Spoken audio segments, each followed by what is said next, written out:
Hello guys, இன்னைக்கு நம்ம என்ன மூவி பத்தி பார்க்க போறோம்னா,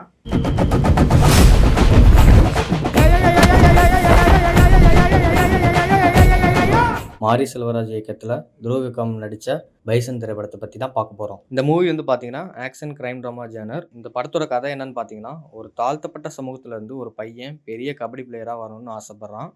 அவன் அவனோட லட்சியத்தை அடைஞ்சானா இல்லையா அப்படிங்கிறது தான் ஒன்லைன். துருவ விக்ரம் செம்மையா பெர்ஃபார்மன்ஸ் பண்ணியிருக்காருங்க. டயலாக்ஸ்லாம் அவருக்கு படத்துல ரொம்ப கம்மி தான். பட் இருந்தாலும் நடிப்புல பிரிச்சு மேய்ஞ்சிட்டாரு. அப்புறம் அப்பாவா பசுபதி பண்ணியிருக்காரு. என்ன மனுஷங்க அவரு. இவர் மாதிரி ஒரு ஆர்டிஸ்ட் கிடைச்சதுக்கு நம்ம கோலிவுட்டே ரொம்ப பெருமை பண்ணுங்க. மனுஷன் அப்படியே அந்த கேரக்டராகவே வாழ்ந்துருக்காருங்க. கண்டிப்பா அவருக்கு இந்த படத்துக்கு நேஷனல் அவார்ட் குடுக்கணுங்க. அப்புறம் லால், அமீர்லாம் ரொம்ப நல்லாவே பண்ணியிருந்தாங்க.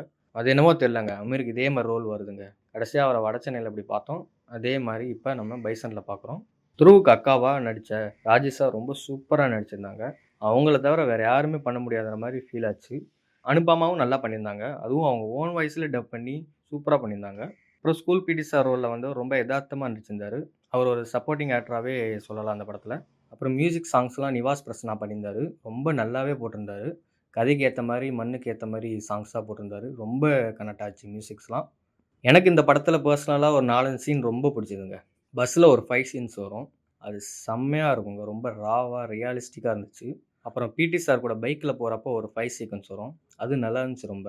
அப்புறம் லால் அவங்க டீமோட கபடி மேட்ச் சீக்வென்ஸ் வரும்போது ரொம்ப அருமையா இருந்துச்சுங்க. அப்புறம் போலீஸ் கூட துருவ் ஃபைட் சீக்வென்ஸ் வரும். அதுல பசுபதி பிரிச்சு மேய்ஞ்சிருப்பாருங்க ஆக்டிங்ல.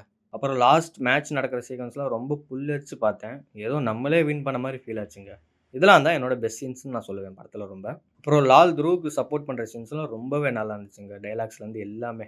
அவன் எங்கேருந்து வரான், எது என்னான்னு பார்க்காம திறமைய மட்டும் பார்த்து கொண்டு போனது ரொம்பவே நல்லா இருந்துச்சு எனக்கு.